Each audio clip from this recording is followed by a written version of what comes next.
கொச்சி ஒயிட்லால இருக்கிற ஸ்ரீ நாராயண ஈஸ்வரம் கோயிலோட 6வது நாள் திருவிழாவுக்கு தான் வந்திருக்கோம். இன்னைக்கு என்ட்ரி ஆகும்போது பாத்தீங்கன்னா ஒரு வித்தியாசமான ஒரு கோலம் போட்டு எல்லாருமே சீரியஸா இருந்து பாத்துட்டு இருந்தாங்க. அங்க ஒரு வழிபாடு நடந்துகிட்டு இருந்துச்சு. அதை முடிச்சுட்டு பார்த்தோம்னா செமையான சவுண்ட் கேட்டுட்டு இருந்துச்சுங்க.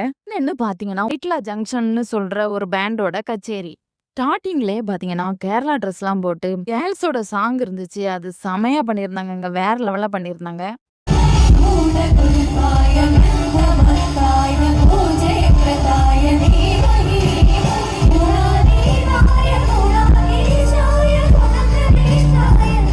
அதை முடிச்சுட்டு நெக்ஸ்ட் பாத்தீங்கன்னா ஒரு உண்மையான வெறித்தனமான பெர்ஃபார்மன்ஸ் என்னன்னு பாத்தீங்கன்னா எந்த ஒரு சாங்குமே போடாம செண்ட மேளமும் வைலினும் வச்சு மியூசிக் போட்டாங்க. வேற லெவலா இருந்துச்சு. இந்த ஈவெண்டோட ஒரு பெரிய ஹைலைட்னு சொல்லலாங்க.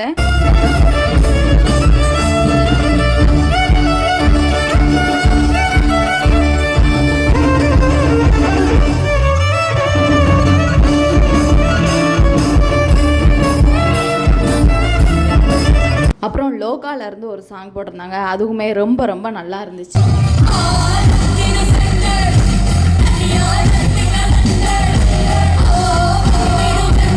கேரளம் கொச்சி இதை பத்தி அதிகமா தெரிஞ்சுக்கணுமா? அப்போ எங்க சேனலை சப்ஸ்கிரைப் பண்ணுங்க. ஓகே, டாடா, பாய்.